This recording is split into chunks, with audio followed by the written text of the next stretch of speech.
Bang Nahak, Gubernur DKI mencanangkan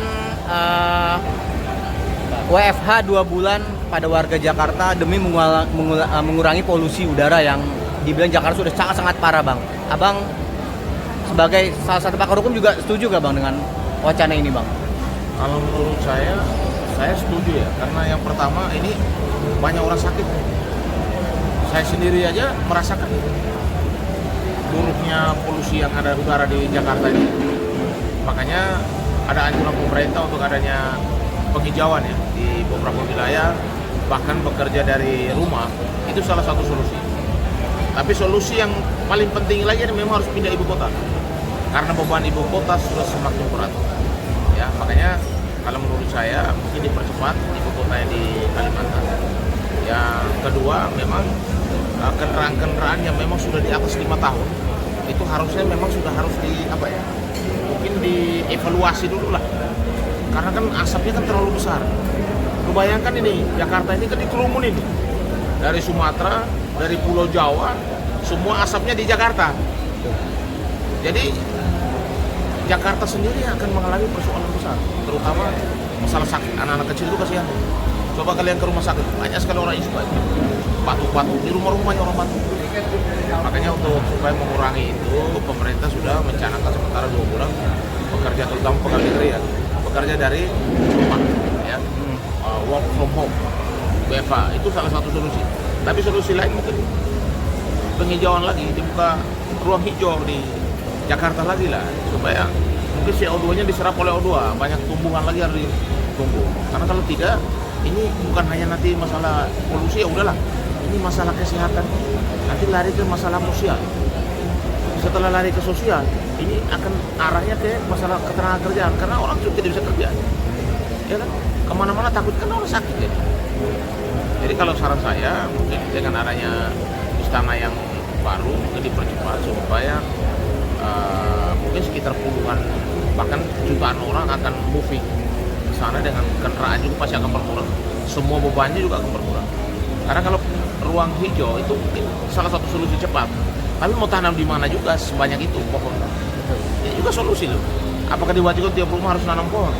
Bisa saja gitu. Untuk supaya polusi di Jakarta minimal itu kembali ke nomor sekian, karena Indonesia nomor 2 di dunia kalau tidak salah ya, dan nomor 1 di Republik Indonesia. Bayangkan, jadi kita yang tinggal di Jakarta ya bisa merasakan. Saya tadi lihat di udara saja kayak ada kabut awan, padahal itu polusi. Karena Pulau Jawa, Sumatera, asapnya itu ngumpulnya di Jakarta, karena semua truk-truk itu dari sana, truk-truk fuso dari Jawa, dari Sumatera ngumpul di Jakarta. Gimana caranya? Sekarang orang suruh kerja mungkin hanya motor, mobil-mobil biasa, lalu truk-truk yang dari luar yang masuk ke sini suruh stop juga. Ekonomi bisa macet semua dong. Harus ada solusi yang taktis dan strategis untuk menyelesaikan masalah polusi udara Jakarta.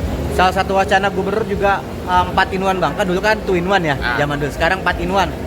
Jadi satu mobil tuh berisi 4 orang demi mengurangi orang-orang menggunakan kendaraan. Setuju juga gak, Bang? Kalau menurut saya itu bukan solusi juga. Itu kan bagi orang kaya bisa beli mobil, bisa ini. Ya kalau enggak bagaimana orang kalau di rumah 2 orang masa tambah lagi 2 orang dari mana? Kan enggak juga gitu. Maksud saya solusi yang wajar-wajar saja, seperti penghijauan, ya kan? Yang kedua bekerja dari rumah. Yang ketiga kalau menurut saya truk-truk itu dari Pulau Jawa, bis dari Pulau Jawa, dari Sumatera itu yang harus dikurangi, harus diperiksa emisinya. Karena itu asapnya kan luar biasa dan ngumpulnya di Jakarta. Dibuang dari luar, dari Pelabuhan Merak, dari Pulau Jawa, semuanya ngumpul di Jakarta. Lu bayangin gimana tuh Jakarta yang kecil begini udaranya, pasti hitam pekat dan akhirnya menimbulkan sakit penyakit ispa. Itu sekarang banyak orang dewasa, anak-anak banyak mengalami hal itu. Seberapa besar sih, Bang, faktor kendaraan di Jakarta khususnya, Bang, menjadi pengaruh besar polusi udara? Karena kita ngeliat banyak sekali sudah kendaraan di ibu kota ini, Bang. Udah terlalu tinggi, karena kita tidak ada batasan. Satu harusnya 5 tahun sudah harus dieksekusi itu. Hanya harus ditiadakan. Kita tuh bisa sampai puluhan tahun. Semua orang punya kendaraan, punya mobil sampai puluhan tahun, nggak masalah. Yang penting suratnya hidup. Jadi harus dibatasi juga kendaraan, supaya salah satu solusi adalah kendaraan dibatasi. Yang kedua, bus publik ya. Bus publiknya ditingkatkan. Artinya masyarakat harus menggunakan bus-bus yang disiapin. Artinya supaya mengurangi emisi, salah satunya itu kendaraan mungkin dikurangi, tapi bisnya yang bis publiknya yang diutamakan, atau mungkin dengan sepeda motor, sepeda dayung mungkin orang ke gereja ke ke perusahaan kalau dekat itu. Bang, apa yang salah sih bang? Kita kan lihat juga di Jakarta banyak juga warga-warga pekerja menaiki transportasi umum, busway dan segala macam. Tapi masih tetap nggak ini bang ya, mengurangi polusi itu sendiri bang. Bagaimana? Kan penduduk Jakarta kan cukup banyak. Kalau siang itu 12 juta, kalau malam kan kurang lebih 8 juta. Lu bayangin tuh 12 juta orang yang bawa motor kendaraan mungkin berapa juta. Masih tetap walaupun naik kendaraan umum, tapi kan orang kaya di Jakarta kan banyak. Mobilnya bisa 2, 3, 4, 5. Pembantunya bawa mobil, semua orang bawa mobil. Gimana ceritanya? Jadi salah satu cara adalah yang pertama, ruang hijaunya harus ditingkatkan.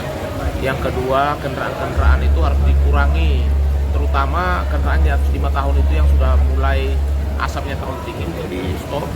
Yang ketiga, truk-truk dari Pulau Jawa Bali ini harus dikurangi, mungkin datanya hanya malam hari aja supaya mengurangi emisi di siang hari. Itu salah satu solusi. Jadi seluruh trek malam hari, kalau kendaraan umum itu di siang hari. Jadi minimal kan transaksi. Kalau WFA itu tetap dilaksanakan, diuji coba dulu 2 bulan.